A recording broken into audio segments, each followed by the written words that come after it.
저는 이 시간에 요나서 3장 1절에서 10절, 전체예요. 전체 4장의 말씀 가지고 우리에게 주신 선교의 사명, 이러한 제목으로 말씀을 나누겠습니다. 많은 사람들이 궁금증이 뭐냐면 요나서는 사실인가 소설인가 이게 궁금해요. 요나 이야기가 주일학교 아이들에게 참 인기가 많아요. 성경 가운데서도 다 아는 말씀이에요. 근데 이 요나 이야기는 특히 물고기 뱃속에 들어가서 3일 있다가 또 물고기가 토하여내가지고 육지에다 이렇게 토해내서 살아나는 요나가 그런 이야기이기 때문에 인어공주 이야기 비슷하게 사람들이 동화처럼 생각하는 경우가 있어요. 그런데 열왕기하 14장 25절에 보면은 이스라엘의 하나님 야훼께서 그의 종 가드 헤벨 아민떼의 아들 선지자 요나를 통하여 하신 말씀과 같이 여로보암이 이스라엘 영토를 회복하되 하맛 어귀에서부터 아라바 바다까지 하였으니. 그러니까 열왕기 상하는요 이스라엘과 유다 왕들의 역사를 다 기록한 책인데 그 열왕기하에 아민떼의 아들 선지자 요나가 여로보암 2세 때 실존했다 이렇게 말씀하고 있어요. 그리고 예수님께서도 자신의 부활을 말씀하실 때 요나가 사흘 동안 물고기 뱃속에 있을 때를 비유해서 말씀하세요. 마태복음 12장 39절에서 40절에 봅니다. 예수께서 대답하여 이르시되 악하고 음란한 세대가 표적을 구하나 선지자 요나의 표적밖에는 보일 표적이 없느니라. 요나가 밤낮 사흘 동안 큰 물고기 뱃속에 있었던 것 같이 인자도 밤낮 사흘 동안 땅속에 있으리라. 그러니까 예수님의 사역의 클라이막스는 죽었다 살아나는 건데요. 바로 요나도 큰 물고기 뱃속에서 3일간 동일하게 있었다. 죽었다가 살아난 것을 예표로 삼아서 예수님께서 말씀하신 것입니다. 자, 이제 요나 이야기를 이렇게 우리가 생각해 보면 요나 이야기의 주제는 선교입니다. 선교. 복음을 전하는 거예요. 복음을 전하는 거예요. 요나서의 말씀은 이래요. 1장 1절에서 2절에 야훼의 말씀이 아민떼의 아들 요나에게 임하니라. 이르시되 너는 일어나 저 큰 성읍 니느웨로 가서 그것을 향하여 외치라. 그 악독이 내 앞에 상달되었음이니라 하시니라. 여기서 그것은 심판이에요. 이제 이스라엘을 니느웨를 아수르의 수도가 니느웨인데 아수르를 심판하겠다. 이것이 하나님의 말씀 그것이고요. 그것을 외치라. 이렇게 복음을 선포하라고 말씀하고 있어요. 하나님은 아수르를 심판의 대상으로 보지 않고 오늘 긍휼의 대상, 구원의 대상, 선교의 대상으로 보고 있다는 것을 우리가 깨달아야 돼요. 우리가 죄 짓는 사람을 보거나 주변에 어긋나가는 사람을 보면은 하나님이 심판하실 거야 이렇게만 생각하는데 그게 아니라 긍휼히 여기고 구원을 또 선교를 그들에게 베풀어야 된다는 것을 말씀하고 있는 것입니다. 예수님께서 3년 동안 사역을 다 끝내시고 이 땅에서 마지막 명령을 하세요. 이게 지상 명령인데요. 마가복음 16장 15절에 또 이르시되 너희는 온 천하에 다니며 만민에게 복음을 전파하라. 바로 선교에 대한 말씀이었어요. 근데 하나님께서 아브라함을 택하셔가지고요. 아브라함을 부르실 때 창세기 12장 2절에서 3절 보면은 내가 너로 큰 민족을 이루고 내게 복을 주어 내 이름을 창대하게 하리라. 너는 복이 될지어다. 이렇게 말씀하시면서 하신 말씀이 땅의 모든 족속이 너로 말미암아 복을 얻을 것이다. 이렇게 말씀하세요. 그러니까 여러분 하나님께서 우리에게 복을 주신 것은요 나만 잘 되는 것이 아니라 내가 복의 통로가 돼서 다른 사람에게 잘 되게 하는 거예요. 할렐루야. 자, 출애굽기 19장에서도 모세에게 하나님께서 복을 주실 때 이렇게 말씀하세요. 출애굽기 19장 5절에서 세계가 다 내게 속하였나니 너희가 내 말을 잘 듣고 내 언약을 지키면 너희는 모든 민족 중에서 내 소유가 되겠고 너희가 내게 대하여 제사장 나라가 되어 거룩한 백성이 되리라. 너는 이 말을 이스라엘 자손에게 전할지니라. 이스라엘이 비로소 한 나라가 될 거라고 선포해요. 나라로 선포하면서 너희는 그냥 나라가 아니라 제사장 나라다. 이 말 뜻은요, 너희가 축복하면 그 다른 나라들도 복을 받고 너희가 저주하면 그 나라가 복을 못 받아. 바로 이렇게 하나님께서 제사장의 특권을 이스라엘 민족에게 허락하시는 장면을 볼 수가 있는 거예요. 그러니까 요나서가 굉장히 중요하다는 것은 옛날부터 예수님 때부터가 아니라 그 전부터 아브라함 때부터 그 전부터 하나님은 선교의 하나님이고 하나님은 선교의 사명을 우리에게 주셨고 이스라엘 민족은 그냥 민족이 아니라 제사장 민족이고 하나님은 이스라엘의 하나님만이 아니라 지방의 신이 아니라 큰 우주와 만물의 신이다. 오늘날도 마찬가지예요. 우리가 요나서를 이해해서 요나의 마음처럼 이렇게 조금 마음이 되면 나를 위한, 나만을 위한 이렇게 되는데 하나님의 마음을 이해하면 나만 잘 되는 것이 아니라 나를 통해서 온 나라가 복을 받고 민족이 복을 받고 나를 통해서 하나님이 영광을 받으신다. 바로 이 말씀인 거예요. 그래서 이제 오늘 요나서 1장부터 4장이니까 이 1장부터 4장의 내용을 제가 말씀드릴 거예요. 첫째는 1장이에요. 하나님의 눈을 피해 도망치는 요나입니다. 요나는 하나님의 명령을 듣고 정반대 방향인 다시스로 도망가려고 합니다. 자, 요나서 1장 3절 보겠습니다. 요나 1장 3절. 그러나 요나가 야훼의 얼굴을 피하려고 일어나 다시스로 도망하려 하여 욥바로 내려갔더니 욥바는 이제 항구 도시입니다. 마침 다시스로 가는 배를 만난지라 야훼의 얼굴을 피하여 그들과 함께 다시스로 가려고 뱃삭을 주고 배에 올랐더라. 그러니까 하나님은 요나에게 니느웨로 가라. 아수르에서도 니느웨로 가라 그랬는데 정반대 방향인 다시스로 갑니다. 이스라엘에서 니느웨는 이 동쪽이에요. 동쪽.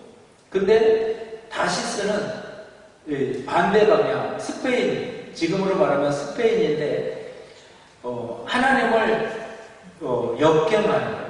반대로 가는 거예요. 근데 이렇게 우리가 하나님을 역행하고 반대로 가다 보면은 처음에는 어느 정도 순조롭게 진행되는 듯해요. 근데 그것이 복인 줄 아는데 그건 복이 아니에요.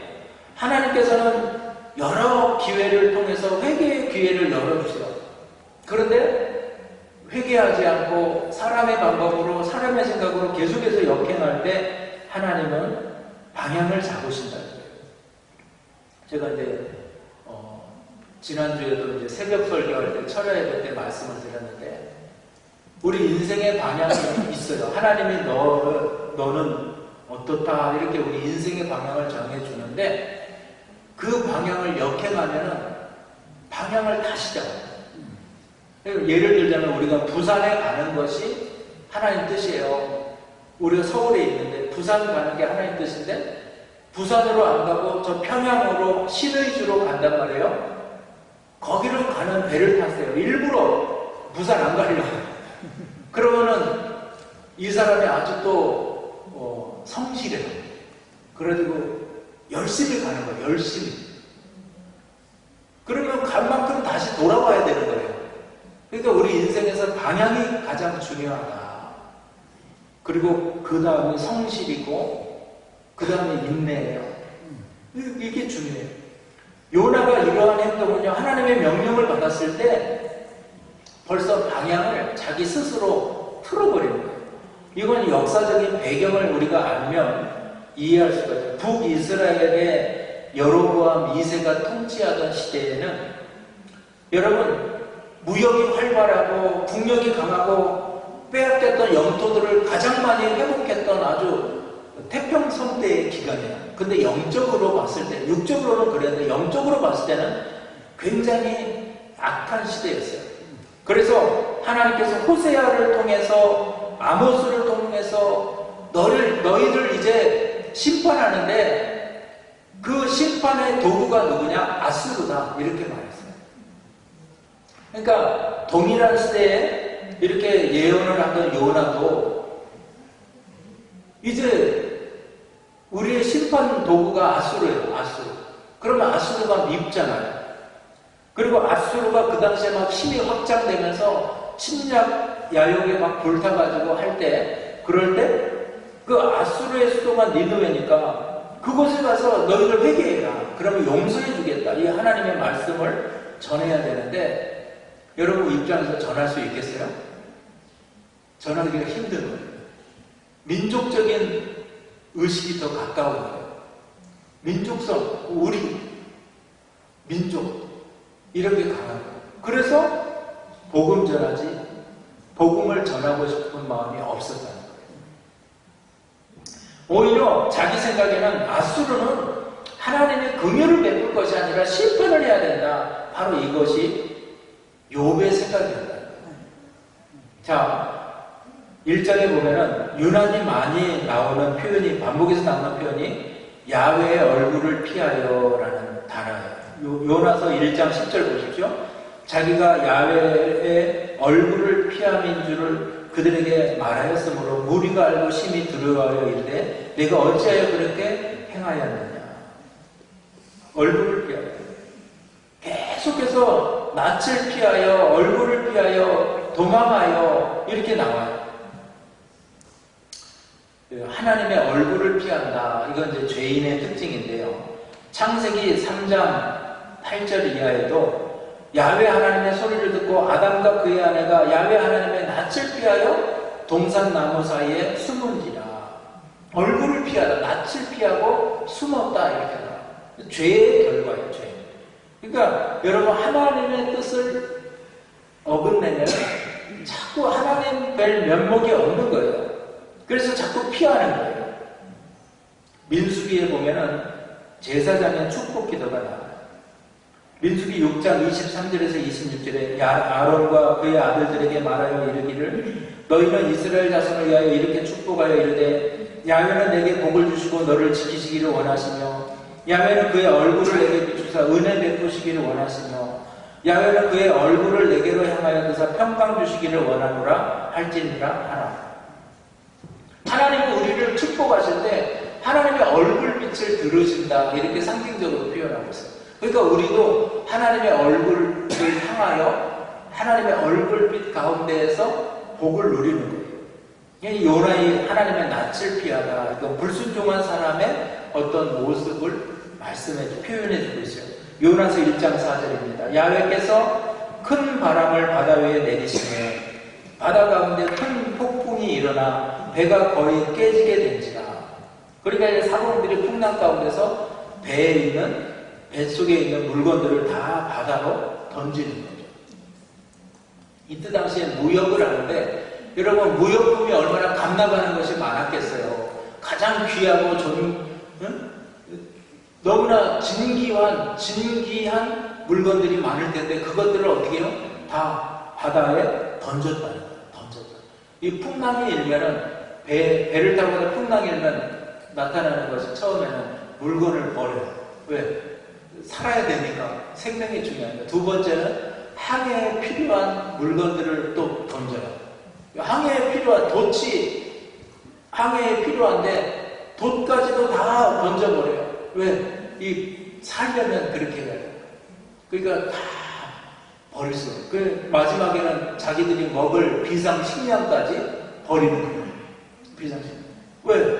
맨 몸뚱아리로만 수영을 하고 해야지 살 수 있기 때문에. 불순종하다 고난을 만나게 되고, 불순종하다 주변 사람까지 고생하게 돼요. 불순종하는 사람이 있으면 주변에도 어려움이 와요. 오늘 배가 어려움을 당한 요나 때문에 이 배도 완전히 엉망진창이 된 거예요. 괜히 덩달아서 풍랑을 만나게 돼요. 근데 이제 요나는 이러한 상황 가운데 5절에 보니까 깊이 잠이 든지라 이렇게 말해요. 배 밑층에 내려가서 누워 깊이 잠이 든지라. 뱃사공들은 두려워서 지금 쩔쩔매고 있는데 요나는 배 밑창에 들어가서 깊은 잠을 자요. 그러니까 뱃사공들이 자는 자여 어찌하느냐, 너는 왜 자냐, 이렇게 이제 질문할 정도로 깊은 잠. 근데 성경에 보면 이 풍랑이 일었을 때 이 말은 도무지 잘 상황이 아닌데 잠을 잔 사람 두 사람이 나와요. 예수님이 풍랑 가운데 제자들은 다 우리 죽게 됐습니다 부르짖을 때 예수님이 배 머리에서 고무를 메고 주무시더라. 깊이 주무셨어요. 근데 오늘 요나도 풍랑 가운데서 깊이 자요. 깊이 자요. 마가복음 4장 38절에 예수님께서 고물에서 베개 메고 주무시더니 왜 우리를 돌보지 않습니까? 하면서 부르짖죠. 근데 예수님의 잠은요, 요나의 잠과는 달라요. 예수님의 잠은 사명을 감당하면서 오는 피로를 회복하기 위해 잠드는 단잠과 같은 거예요. 근데 요나의 잠은 뭐냐? 사명을 잃어버리고 도망가는 선지자의 피곤한 영혼의 잠이다. 이렇게 어떤 학자가 표현했어요. 여러분, 사명을 저버리고 하나님의 뜻을 저버리고 도망가는 인생은 피곤해요. 그 인생은 영혼의 피곤함의 잠이에요. 요나서 1장 13절입니다. 그러나 그 사람들이 힘써 노를 저어 배를 육지로 돌리고자 하다가 바다가 그들을 향하여 점점 더 흉흉함으로 능히 못한지라. 여러분, 하나님의 뜻을 거스러서 힘써 노를 저어봐야 소용없어요. 그것은 시간 낭비예요. 에너지 낭비예요. 이때 하나님께서 큰 물고기를 예비하십니다. 요나서 1장 17절입니다. 야훼께서 이미 큰 물고기를 예비하사 요나를 삼키게 하였으므로 요나가 밤낮 3일을 물고기 뱃속에 있으니라. 자, 이 선원들이 이제 이 화굴의 출처가 어디냐 이래가지고 제비를 뽑아보니까 요나가 뽑혔어요. 그래서 이 요나도 이제 자기가 뽑힐 거다 이렇게 알고 나를 바다에 던지면 너희가 살 거야 이렇게 말을 해요. 그래서 사람들이 요나를 몇 번이고 우리 살인하는 죄를 저지르서 또 더 악한 죄를 저지를 수 없어서 몇 번이고 그러지 않으려고 하다가 마지막에는 할 수 없이 바다에 던지게 돼요. 그때 하나님께서 큰 물고기를 예비해 두십니다.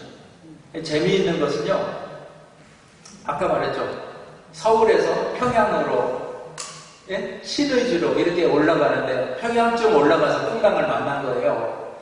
근데 거기에 뭘 만나요? 물고기를 만나요. 큰 고래를 만나가지고 그 던져진 요나를 꿀꺽 삼켜가지고 어디로 가요? 다시스로 가는 거예요. 니느웨로 가는 거예요. 니느웨.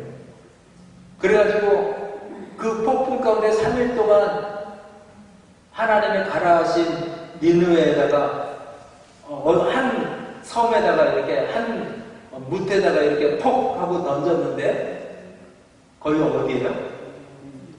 니느웨. 그죠? 이게 왜 이렇게 헷갈리지?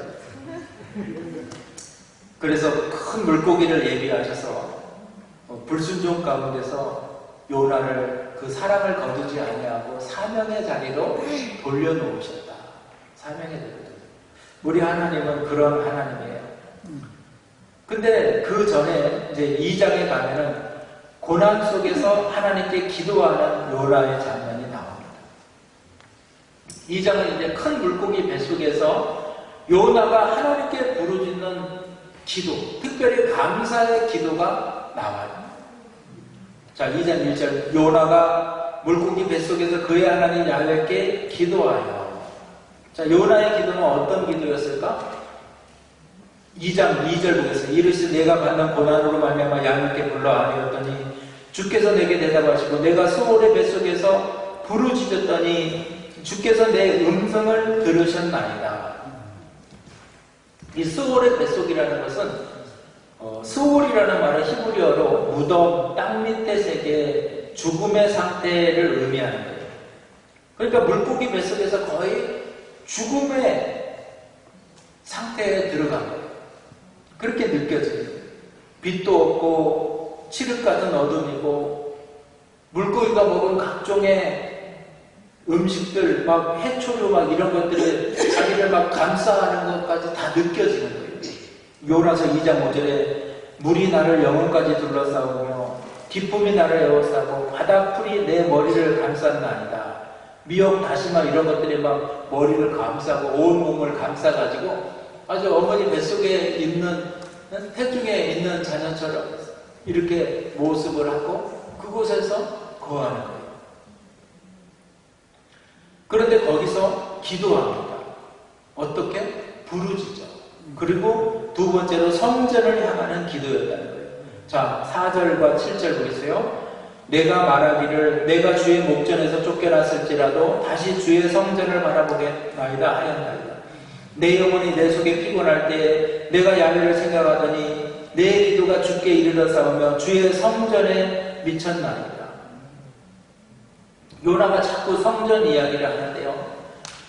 이 물고기 뱃속에 들어가 보니까 평상시에 성전에 올라가서 평안하게 하나님께 예배하던 때 찬양하고 기도했던 것, 그것이 얼마나 큰 축복이었는지를 깨닫게 되는 거예요.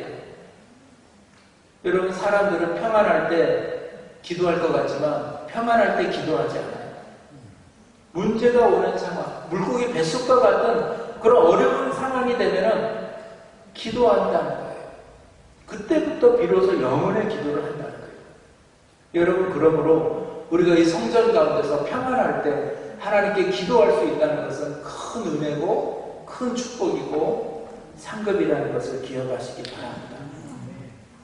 물고기 뱃속에서 이제 하나님의 임재를 깨닫고 하나님의 은혜를 깨달은 요나가 이제 감사하기 시작합니다. 감사의 기도예요. 자, 요나서 2장 9절에 나는 감사하는 목소리로 주께 제사드리며 나의 서원을 주께 갚겠나이다. 구원은 야훼께 속하였나이다 하니라.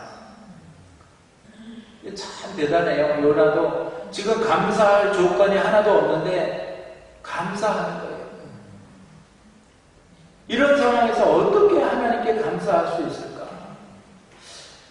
이 예수님도 그러거든요. 예수님도 할만하시거든.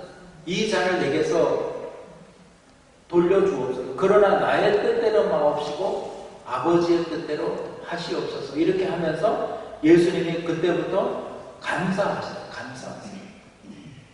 그러니까 이 감사는 아버지의 뜻을 받아들이기로 하면 마음이 편해지고 감사가 넘쳐요. 요나도 바로 그러한 거예요. 요나서 2장 10절에 보면 야훼께서 그 물고기에게 말씀하시며 요나를 육지에 토하니라. 하나님의 뜻을 깨닫고 그렇게 하겠습니다 라고 순종할 때 하나님이 다시 요나를 육지로 토하여내는 것을 볼 수가 있어요. 여러분, 물고기는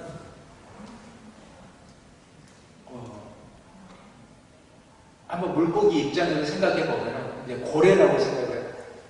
풍랑 일고 먹을 것도 없는데 진짜 먹이가 딱 하나 떨어져서 얼른 삼켰는데 이게 소화도 안 되고 계속 불편하게 하고 막 하니까 일이 막 뒹굴 저리 뒹굴하고 막 얼마나 갔는지 바닷길을 얼마나 헤엄쳤는지 모르는데 막 한 육지에 다다랐을 때 탁 토해내니까 속이 편안해진 거예요. 속이 편안해진 거예요. 여러분, 이게 하나님의 뜻에 어긋나면 불편한 거예요. 그런 거 이렇게 삼켜놓으면은 속이 불편한 거예요. 우리 인생에. 그러니까 여러분, 우리 하나님의 뜻에 순종하기로 결정하면 감사가 나와요. 감사가 안 나온다. 이것은 하나님의 뜻이 아니에요. 영적 의미로 감사할 수 없는 상황인데도 감사가 나온다는 것은 이건 벌써 하나님의 뜻이 있다는 거예요. 시편 50편 23절에 감사로 제사를 드리는 자가 나를 영화롭게 하는 그 행위를 옳게 하는 자에게 내가 하나님의 구원을 보이리라. 감사하는 자에게 하나님은 구원의 길을 보이시고 감사하는 자에게 하나님께서는 영광의 길을 예비하시는 거예요. 저를 드리자 하나님께서는 요나에게 다시 한번 사명의 길을 예비하시는 거예요. 자, 세 번째로 하나님의 말씀을 전한 요나와 철저히 회개하는 니느웨. 우리가 오늘 읽은 말씀 3장 1절은 이렇게 시작해요. 야훼의 말씀이 두 번째로 요나에게 임하니라 이르시되. 자, 하나님께서 이제 요나에게 두 번째 기회를 주시는 거예요. 3장 3절 요나가 야훼의 말씀대로 일어나서 니느웨로 가니라. 자, 두 번째 말씀을 받았을 때는 하나님의 말씀에 순종해서 니느웨로 들어가요. 니느웨에 들어가 보면은 3장 3절에서 4절 보면 니느웨는 사흘 동안 걸을 만큼 하나님 앞에 큰 성읍이더라. 요나가 그 성읍에 들어가서 하루 동안 다니며 외쳐 이르되 40일이 지나면 니느웨가 무너지리라 하였더니. 여러분, 니느웨는 이때 당시에 엄청난 나라로 발돋움할 때예요. 1842년에 이 서구권의 고고학자들이요, 이 성경의 어떤 나라들, 그러니까 니느웨라든지 이러한 고고학적인 유적들을 향해 가지고 엄청나게 가요. 그때 이 페르가몬 박물관도 그때 가지고 온 유적이잖아요. 그때 독일 사람들이 페르시아에 엄청난 재단을 다 떼어다가 여기다 갖다 놓은 거예요. 그때 이제 대형 박물관에도 엄청나게 많은 이 아수르의 유물들이 많아요. 근데 그때 고고학자들이 니느웨의 성벽이라든지 막 이런 데서 막 엄청난 것들을 떼어가지고 왔는데, 그때 발굴할 때 니느웨는요, 성벽이 30m였다. 그 니느웨를 감싸고 있는 성벽이 30m. 그리고 얼마나 두꺼웠는지 전차 4대가 한꺼번에 지나갈 수 있는 성벽 꼭대기는 그렇게 만들었어요. 그리고 이중벽으로 되어 있어요. 이중벽. 바깥 외벽이 있고 그 다음에 안에 또 벽이 있어요. 그 남북 군락의 성이에요. 그 안에는 18m의 호수가 있었다고 해요. 그러니까 보통 적들이 쳐들어오면 물이 없어서 죽는데 여기는 호수까지 있으니까 적들이 아무리 쳐들어와서 에워싸도 살 수 있는 그런 성읍이었어요. 그러니까 이 니느웨 사람들이 얼마나 교만했겠어요. 그 수도가 그렇게 번성한 시기였으니까. 요나가 들어가 보니까 이 성읍이 무너질 리가 만무해요. 그런데 그곳에 들어가서 하나님이 말씀하신 대로 외쳐서 그들에게 하나님의 심판을 전했어요. 니느웨 백성들이 하나님 말씀을 듣고 어떻게 반응합니까? 자, 니느웨 사람들이 하나님을 믿고 금식을 선포하고, 요나서 3장 5절에서 7절에요. 높은 사람부터 낮은 사람까지 다 회개하고 베옷을 입고 회개를 상징하는 거예요. 이 일이 왕에게까지 들리니까 왕을 한술 더 떠가지고 이제 짐승들까지도 다 먹이지 말고 어린 아이들까지도 다 먹이지 말고, 그리고 사람도 베옷을 입지만 짐승들 허리에도 배를 둘러가지고 유난스러운 왕이에요. 유난스러운. 회개의 모양만 갖추는 것이 아니라 정말 애통하면서 회개하고 자기도 왕복을 벗고 베옷을 입고 회개했어요. 이 이야기를 온 성읍의 사람들이 듣고 다 회개했어요.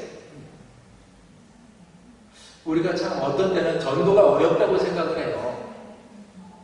근데 하나님의 뜻은 우리가 알 수가 없어요. 전하는 거예요, 전하는 거. 요나서 3장 4절입니다. 요나가 그 성읍에 들어가서 하루 동안 다니며 외쳐 이르되 40일이 지나면 니느웨가 무너지리라 하였더라. 자, 3일 동안 걸어야 될 성읍인데 하루만 지나갔어요. 그런데도 성이 다 회개해버렸어요. 더 이상 걸어야 될 필요가 없어져 버렸어요. 근데 요나가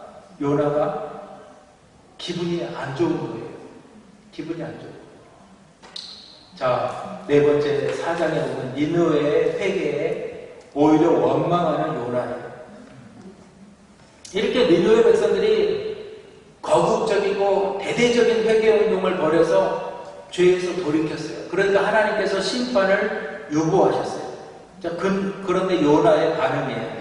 자, 4장 1절과 2절에 요나가 매우 싫어하고 성내며 야훼께 기도하여 이르되 야훼여 내가 고국에 있을 때 이러하겠다고 말씀하지 아니하였나이까. 그러므로 내가 빨리 다시스로 도망하여 싸우니 주께서는 의로우시며 자비로우시며 노하기를 더디하시며 인애가 크시사 그 뜻을 돌이켜 재앙을 내리지 아니하시나 하나님이신 줄 내가 알았음이니이다. 내 이럴 줄 알았다. 이럴 줄 알았어. 매우 싫어하고 성냈다는 성질 내는 거예요. 주여, 하나님의 뜻이 이루어졌는데 성질 나는 거예요. 내 이럴 줄 알았어. 하나님 노하기를 더디하시니 자비로우신 하나님이어서 내가 회개하면 용서할 줄 알았어. 그래서 내가 안전하려고 한 건데 그렇게 다시 전하라고 해서 전했더니 이런 일이 벌어지지 않았습니까?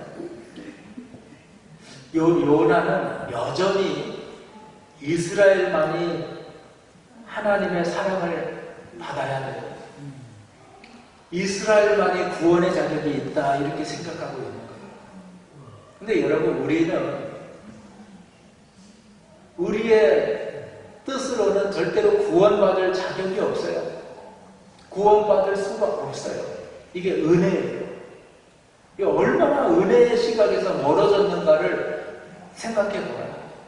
우리가 다른 사람, 믿지 않는 사람들을 판단할 때, 생각할 때, 아, 저 사람이 어떻게 믿음의 자격이 있어? 저 사람이 어떻게 구원받을 자격이 있어? 우리가 찬양, 오늘 우리 저 형제님, 헌 형제님이 찬양하는데 저는 막 마음이 너무 기쁘고 전율이 되는 거예요. 우리 형제님은 실용음악을 전공해가지고 세상 노래를 너무너무 잘할 거예요. 그죠? 잘할 거예요. 예수 믿은 지 얼마 많이 안 돼가지고 여기 이제 서서 찬양을 한단 말이에요. 그럼 이제 세상 쪽에 친구들이 봤을 때, 야, 조용필 노래 부르면, 조용필 너무 옛날에. 누구야? 하여튼, 그런 노래 부르면 너무 잘 부를 친구인데, 저기 서가지고 안 어울리게 저걸 부르고 있어. 또 우리가 생각하기에, 아, 저 형제는 유행가 부르던 형제가 여기 와가지고 저 찬양을 불러도 됩니까? 또 이렇게 말할 수도 있을 거란 말이에요. 제가 하나님의 부름을 받아가지고 소명을 받았어요. 제가 전에 얘기했죠. 불붙은 십자가를 받았을 때 제 주머니에는 라이터가 있었습니다. 라이터. 그러니까 그때 제가 그 얘기를 딱 하니까 저를 너무나 잘 아는 지역장님이 에이, 무슨 소리 하는 거야. 이제 우리 고역장님이 사명을 받아버렸구만. 하나님 앞에 기도를 해야 쓰겠어. 이 전라도 분인데 그랬어요. 그러니까 지역장님이 그 소리를 듣고, 응? 무슨 소리를 그런 소리를 해? 이제 온 새신자. 그러면서 화를 내셨어요.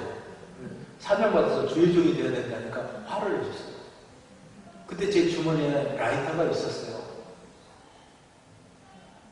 그런데 하나님의 택하신 부르심은 바로 그런 거예요. 내가 자격 없어 보이고 저 사람은 안 돼. 그러한 상황임에도 불구하고 하나님의 택하심이 있었다는 거예요. 여러분, 지금도 여러분은 이중적인 잣대로 나는 구원받을 자격이 되고 저 사람은 죄인이야.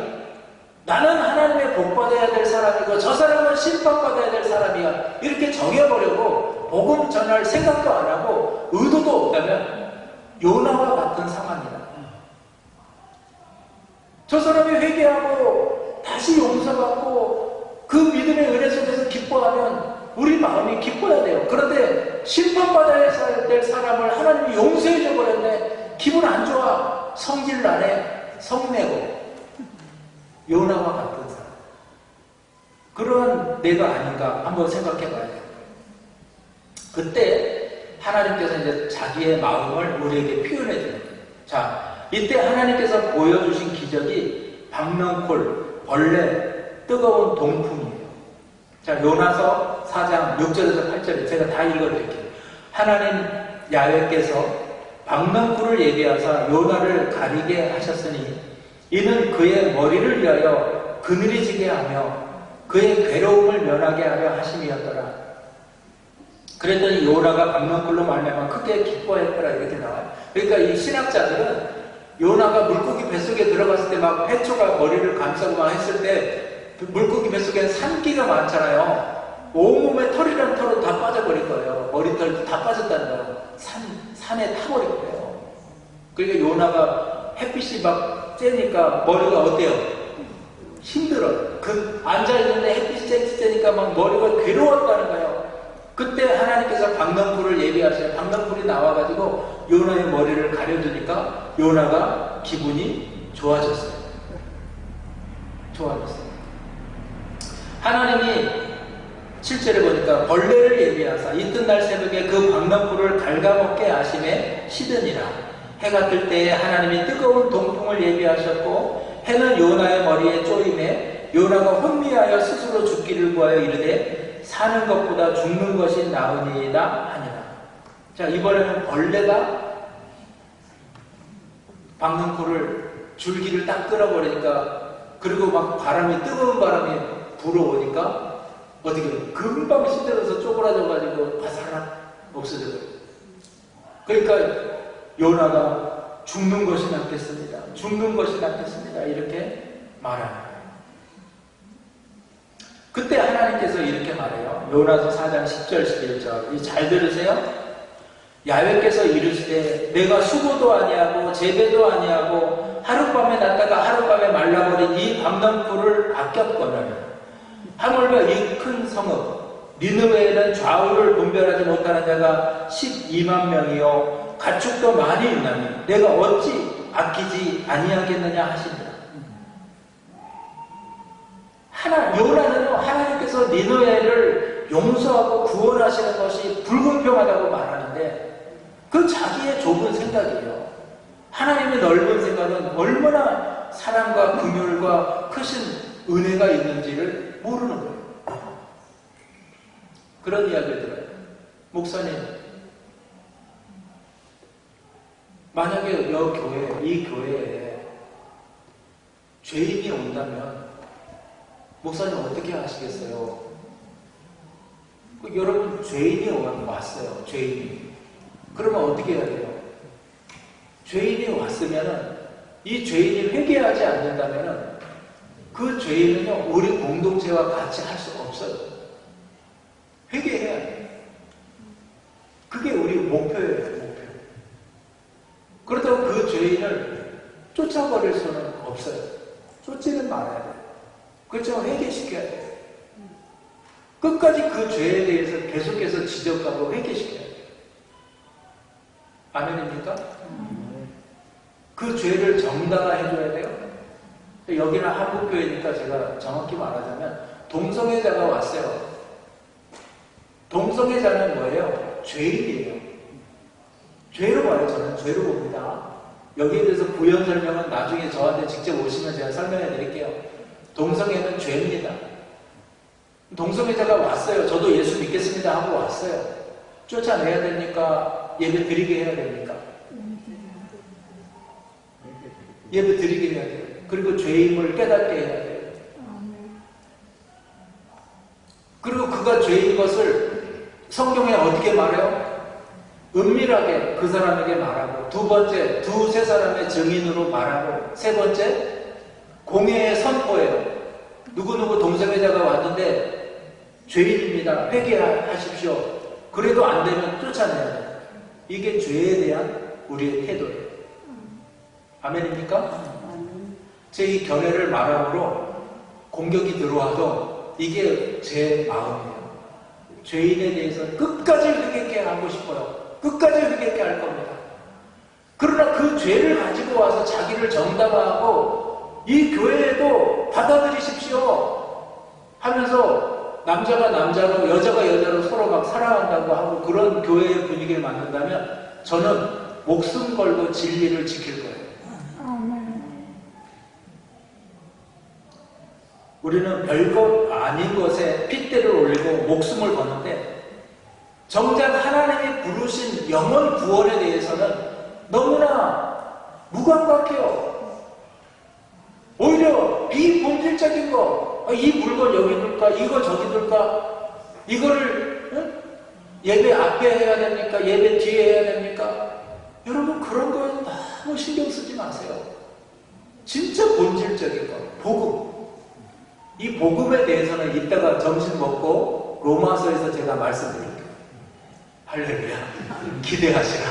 그래서 제가 일부러 로마서를 제가 맡았어요. 왜? 너무나 중요해서 제가 맡았어요. 오늘 집에 그냥 가시는 거는 후회하실 겁니다. 이게 복음이에요. 복음. 진리. 진리를 소원해요.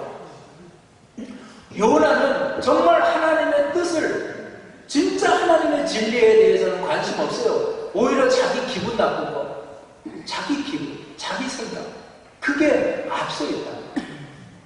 지금 저와 여러분 별것 아닌 것, 작은 것에 핏대 올리고 목숨 걸지 마시고 정작 하나님의 부르심 크고 위대한 것에 관심 갖고 복음을 위해서, 선교를 위해서 하나님의 마음을 헤아리는 믿음들 되기를 주의 이름으로 축원합니다. 이렇게 요나서는요 하나님의 책망으로 끝나요. 책망으로 끝나요. 자, 바로 저와 여러분에게 계속해서 하시는 말씀. 내가 가야 하는 길이 어디입니까? 내가 가야 할 니느웨는 어디냐는 거예요. 혹시 나는 정반대 방향인 다시스로 가고 있지 않은가? 바로 여기에 대한 하나님의 음성이라는 거예요. 요나서는 단지 전설 같은 이야기가 아니라 지금 우리의 이야기입니다. 우스갯소리로 제가 항상 하는 말인데 요나서는 요나, 거기 요나는 나예요. 나. 요나. 불순종하고 도망가려고 하고 어두운 고난에 빠졌을 때야 기도하고 하나님 앞에 나와서 순종하는 것 같지만 그래도 또 이 꽁한 거 가지고 잠깐 방명불 막 보여주면 또 고맙습니다 감사합니다 했다가 또 없어지면 또 죽여주시옵소서 원망하고 불평하고. 우리가 기억해야 될 것은 뭐예요? 우리의 불순종에도 불구하고 끝까지 하나님은 우리를 사명의 자리로 옮겨두신다. 두 번째는 아수르에서도 니느웨의 많은 영혼들을 애틋하고 절절한 사랑으로 구원하셨듯이 지금도 죄 속에 있는 사람들을 향한 마음, 하나님의 마음은 절절하고 간절하다. 여러분 이 말씀 메시지, 요나의 메시지 기억하시기 바라요. 그래서 여러분이 읽을 소선지서의 내용도 요나서와 거의 같으니까 여러분 선교의 사명, 죄인을 향한 사명 잘 감당하는 믿음들 되길 주의 이름으로 축원합니다.